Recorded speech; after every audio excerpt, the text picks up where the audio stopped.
अगर मैं वही मेरी पर्सनैलिटी आज होती तो आज मैं आपके सामने यहाँ ना बैठा होता। आपके अंदर एनर्जी होती है, अगर आप लड़ाई कर रहे हो, कुछ भी कर रहे हो, वो एनर्जी है आपके अंदर, पर उस एनर्जी का नेगेटिव यूज़ हो रहा था वो, या कह लें कि अच्छा यूज़ नहीं था हो रहा। पर उस एनर्जी को अगर आप अच्छे विजन, अच्छे गोल के पीछे लगा दो तो वो एनर्जी आपको कहीं से कहीं ले जाती है।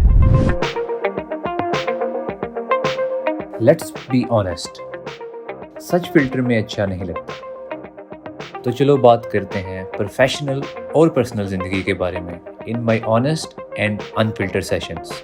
आई am M Cheema and you are watching on the level. अगर मैं अपने यंगर अगर मैं 10 साल पहले जाऊँ, अपने आप को मिलूँ और उसको कोई एडवाइस देना चाहूँ तो आई थिंक मैं शायद ये बोलूँगा कि जो तुम कर रहे हो keep doing it. Somehow there was some feeling in me कि मुझे पता था मैंने क्या करना क्या था। वो ऐसी बात है, वो टाइम के साथ चीज़ें क्लियर होती हैं। आपको 10 साल पहले तो नहीं पता था एग्जैक्ट आप क्या करना चाह रहे हो। फिर ये था कि आई वॉज हैप्पी। इसी तरह मैं बचपन में कह लें या इन माई लेट 9-10 ग्रेड, तब मुझे था कि मैंने आर्मी में जाना है, पर 11th ग्रेड तक मुझे क्लियर हो गया था कि आर्मी में मैं नहीं जाऊंगा। उसके बाद फिर मुझे था कि पाकिस्तान में नहीं पढ़ना। उसकी वजह क्या है, पाकिस्तान में मैं अगर 12th ग्रेड करके पाकिस्तान में अगर डिग्री करता हूँ, डिग्री करने के बाद मेरी जो है तनख्वाह जो है वो सैलरी वो 15,000, 20,000, 25,000, 30,000, 35,000 तक चली जाएगी। फिर देन व्हाट? तो जो मेरे लाइफ ड्रीम है वो कैसे पूरे हो रहे होंगे? It's very hard to take this thing out of your mind कि आप सैलरी पे जाओगे तो क्या करोगे। दूसरा, मैं सैलरी वाला शायद या काम करने वाला उस तरह मेरी नेचर वो नहीं है कि मैं 9 to 5 या इस तरह जॉब कर रहा हूँ। हर एक की अपनी नेचर होती है। मेरा शायद वो टेम्परामेंट नहीं था, मुझे लगता था। तो मैंने घर वालों को बोला कि आप मुझे बाहर भेजते हैं, मैं बाहर जाता हूँ, मैं बाहर जाकर स्टडी भी करूँगा, काम भी करूँगा, इंडिपेंडेंट भी हो जाऊँगा। वो मुझे बहुत शौक़ था कि इंडिपेंडेंट ज़रूर होना है। तो इंडिपेंडेंट होने के लिए मुझे होता था कि मैं जो भी करूँ मैं खुद कर रहा हूँ, मैं खुद कमा रहा हूँ तो मैं खुद लगा रहा हूँ। उसका जो मज़ा है ना आई थिंक लाइफ में वो किसी चीज़ में भी नहीं है। जब आप अपनी जेब से पैसे कमा के लगाते हो, आप you can do what ever you want, जो भी पहनना चाहो, खाना चाहो, ट्रैवल करना चाहो, आप कर सकते हो। पर आपने खुद मेहनत करके करना है। तो वो फिर उस तरह स्टार्ट हुआ। फिर बिज़नेस करना था, बिज़नेस का नहीं था पता कि करना क्या है, और ये पता था पाकिस्तान से स्टार्ट करना है। तो फिर आहिस्ता आहिस्ता चीज़ें क्लियर होती गई। तो now I am sitting here. मैं शरारती भी था, वो जो कहते हैं कि लड़ाका, वो भी था। लड़ाइयाँ करनी, शरारतें करनी, पढ़ना कम। मेरे अगर 10 साल पहले वाले दोस्तों से आज मुझे मिलवा दें जो मुझे 10 साल पहले मिले थे, वो मुझे शायद पहचानने से इनकार कर दें कि यार ये अहमद नहीं हो सकता। That kind of a change I have in last 10 years। उसमें आई थिंक सबसे चीज़ उसको समझ लगी कि यार मुझे समझ लगी कि अगर कुछ करना है लाइफ में तो इस रूटीन से नहीं कर सकते आप। अगर कुछ आगे बढ़ना है तो इस तरह नहीं आगे बढ़ सकते।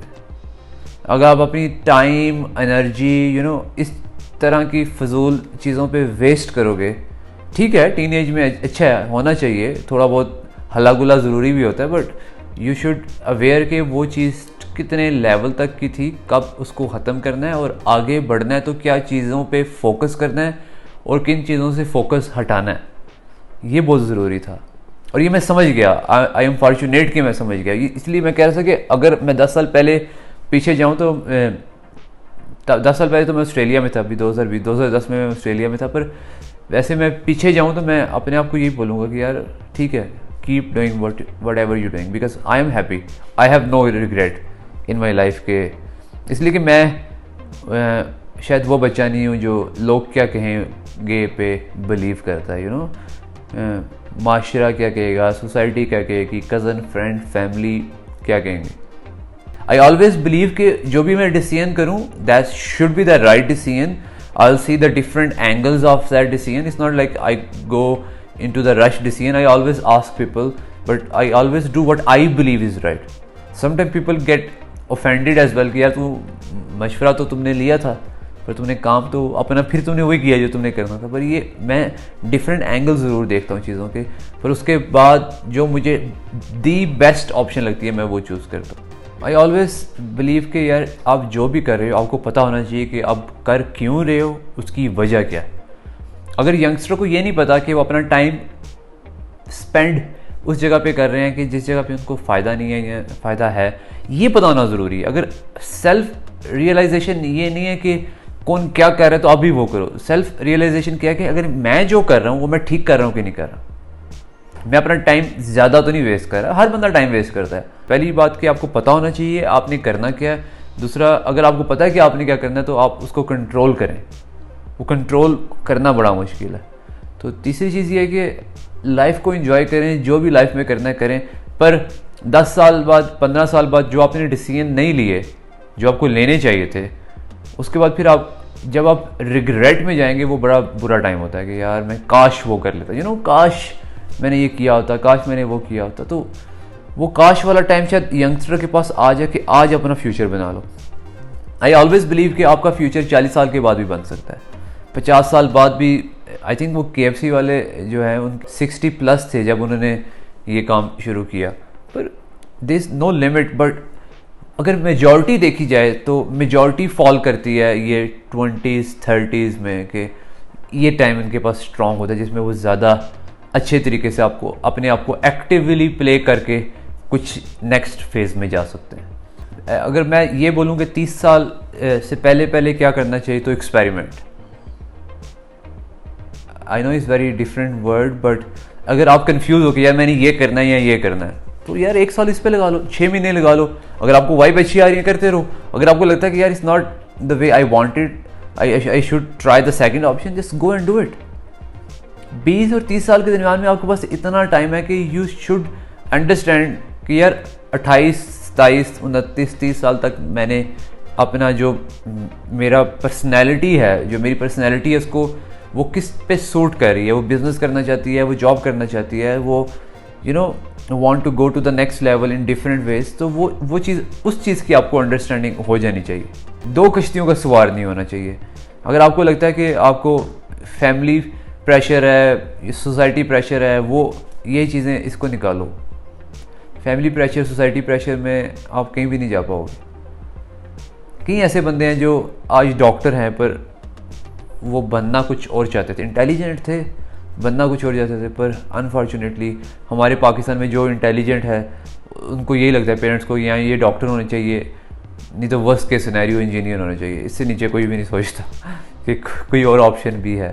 पर अगर वो देखे वो टैलेंटेड बंदा, अगर जो उसको जिसमें वो पैशनेट था, अगर वो उस चीज़ में जाता तो दुनिया को कोई नई चीज़ दे जाता शायद। हम ये नहीं चीज़ सोचते। हम ये सोचते हैं कि यार status symbol, doctors and engineer, and that's not any more. मैं तो अभी फील कर रहा हूँ कि doctor engineer we always respect हैं, पर वो जो एक वो था ना हमारे पेरेंट्स के माइंड में था कि डॉक्टर्स इंजीनियर ही एक दुनिया में 2 ऐसी प्रोफेशन है जिस पे आपका फ्यूचर डिपेंड करता है। आप देखिए कितने ज़्यादा और प्रोफेशन आ गए हैं। IT में कितनी आगे चली गई है, आर्ट कितना आगे चला गया है, साइंस पे कितना काम हो रहा है। पर ये एवरीवन इज़ इक्वल, पर डिपेंड करता है कि आप करना क्या चाह रहे हो। स्पोर्ट्स कितनी आगे चली गई है, अब तो स्पोर्ट्स में कितना फ्यूचर है लोगों का। पर ये चीज़ें हमें अंडरस्टैंड करनी है कि हम जाना कहाँ पे जा रहे हैं, और ये चीज़ बहुत ज़रूरी है। 20s में आके आई थिंक एक्सपेरिमेंट स्टार्ट कर देना चाहिए। टीनेजर में लाइफ एंजॉय करें, पर मेक श्योर करें कि कोई बुरी हैबिट में ना चले जाए। टीनेजर में सबसे इंपॉर्टेंट चीज़ है कि don't go into the bad habit, don't go into the drugs and this things. Teen age में ड्रग कंट्रोल बहुत ज़रूरी है। सेल्फ अवेयरनेस, सेल्फ पर्सनैलिटी आप इसको कह सकते हैं कि अपनी पर्सनैलिटी को थोड़ा सा अंडरस्टैंड तो करें कि what do you want in your life. I think before 30 you should know what do you want in your life.